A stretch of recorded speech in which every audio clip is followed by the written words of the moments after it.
we can see the apps that connected to our Facebook. So first, pupunta tayo sa ating Facebook. Andito na tayo. Pindutin natin itong tatlong line na nakahiga. Punta tayo sa setting. Pindot ulit sa setting. Scroll natin pababa. Ito, apps and website. Pindutin natin yan.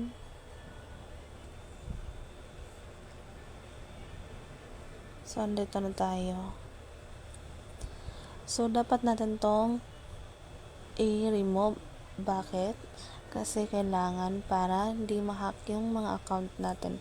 Kasi may information sila sa ating Facebook account. Kaya kailangan natin silang i-remove para makaiwas na ma-hack yung Facebook account natin.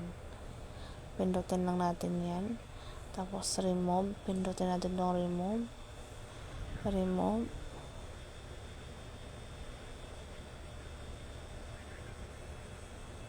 Tapos itong smile. Remove. Ganyan lang po ulit-ulit hanggang ma-remove lahat ng ginamit nating mga apps. Remove.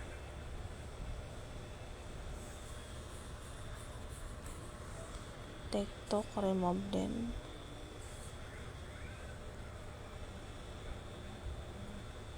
Shopee.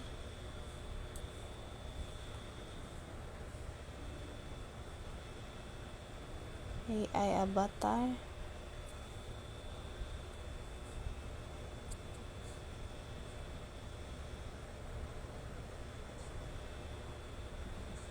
Remove din natin yan.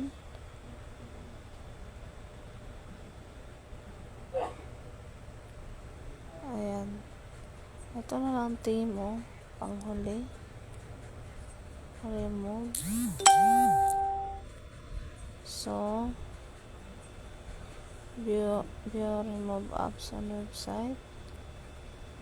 So, yan yung 1, 2, 3, 4, 5, 6, 7.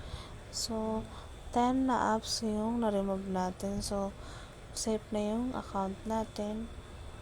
So, gano'n nyo lang. Pag di nyo nasundan, ganito nyo ulit. Balik ko. Andito na tayo sa Facebook. Facebook Lite itong ginamit ko. Pindutin natin itong tatlong line. Pindutin setting. Setting ulit. Settings. Scroll pababa. Hanapin ang apps and website. So, balikan natin. Ayan, wala na sila. So, ayun lang. Sana makatulong.